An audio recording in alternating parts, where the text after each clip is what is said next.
Welcome to episode 22 of 10 Minute Record Reviews. And today we're going to talk about Lou Reed's wonderful album from 1972, Transformer, of which I have a very unglamorous 1980 Canadian repress, which is on RCA's Best Buy series, which you can't mistake because they've emblazoned their oh so excellent sort of dollar store logo on the cover. That said, you know, it doesn't sound too bad.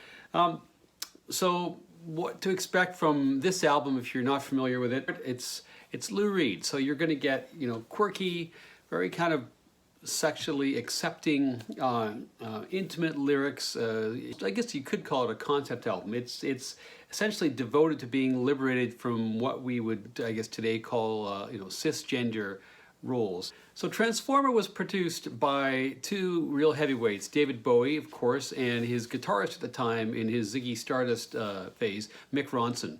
Ronson and Bowie, like a lot of more avant-garde rock and rollers, had been heavily influenced by the Velvet Underground, and so they were more than happy to get involved with Reed, whose career at this point, post-Velvets, was not, you know, had yet to take off. And what you can really tell here is the difference these two folks have made in terms of like just the quality of the sound, the production.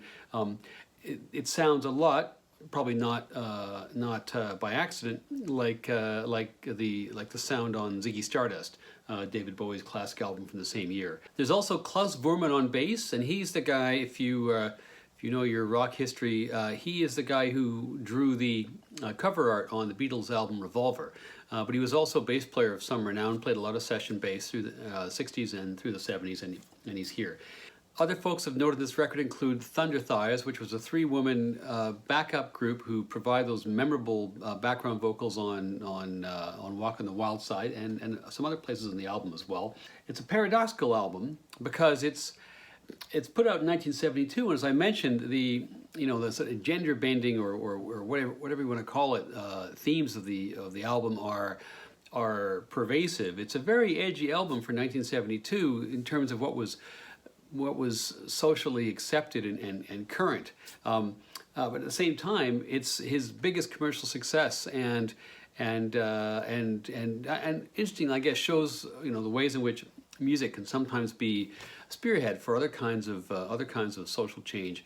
So music starts as side one with a song called "Vicious," which takes its name and its key lyrics from a conversation that Reed had with Andy Warhol. And of course, Reed and Warhol were pretty tight in the era of the Velvets, and they maintained that association in the kind of the New York avant-garde scene toward, you know, into the early 70s as well.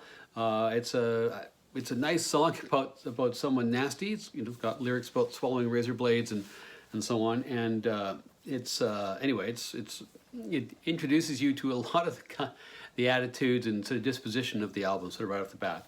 Second song also has a very close Warhol linkage, Andy's Chest, which is about the assassination attempt that was made on Andy Warhol a few years prior, where he was shot, obviously not killed, but shot by Valerie Solanas, who a famous / notorious radical feminist from the 1960s, who is also famous for producing the SCUM manifesto and some other pieces of work. Anyway, she had some mental illness challenges and became convinced that Warhol was out to steal her work, along with some other people, and went into a gallery and shot him. Thankfully, didn't kill him. And this song is written in sympathy regarding that incident. Then you on to the third song of the album and a real highlight, and that's the song "Perfect Day." And this is, I always hear this song as I mean, there's different interpretations of it. Some people hear it more positively. For me, it's about that moment in the unraveling of a relationship when, you know, when you have these days where hour by hour you fluctuate from things are really shitty, no, things are going to be fine, no, things are shitty, and it's kind of a snapshot of that particular moment in time.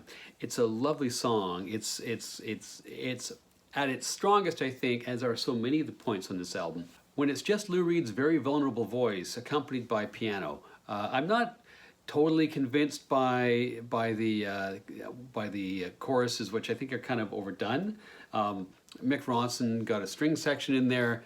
Nice idea, shows his production chops, but to me, I don't know necessarily improves the song very much. I'd rather just have Lou and the piano. They're on to two songs to close out the first side, both of which kind of follow the same formula. One's more famous than the other, of course, but Hanging Round is the fourth song, and this is a series of vignettes about, little biographical vignettes about these counterculture characters, their drug life, their sex life, and so on, told in this very sympathetic, witty kind of manner that an ironic manner that Reed has, followed by Walk on the Wild Side. Again, exactly this, built around, lyrically built around these vignettes. In the case of Walk on the Wild Side, very famous vignettes about the sexual trajectories of various folks in and resilience, I guess you could say, of some of the folks that he knew, and clearly there's some sense of drawing richly on his own social world here. That particular song, Walk on the Wild Side, which is of course his most famous song, is really a team effort. His vocal is fantastic, but there's so many other pieces of this song which deserve mention. There's I mentioned the Thunder Thighs on backup vocals, which is a famous contribution in its own right.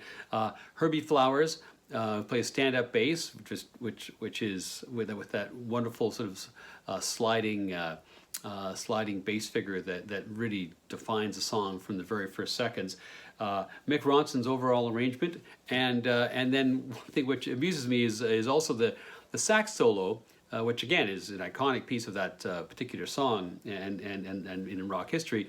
It's done by a guy called Ronnie Ross, who is not really a big name in rock or jazz. He was a session guy, a saxophone player, and relative to this song and this album, is a pretty straight-laced guy. I've got a couple photographs here of him, in his early '60s heyday, and then later on. So it's kind of amusing to me that he's the guy that plays sax in this record.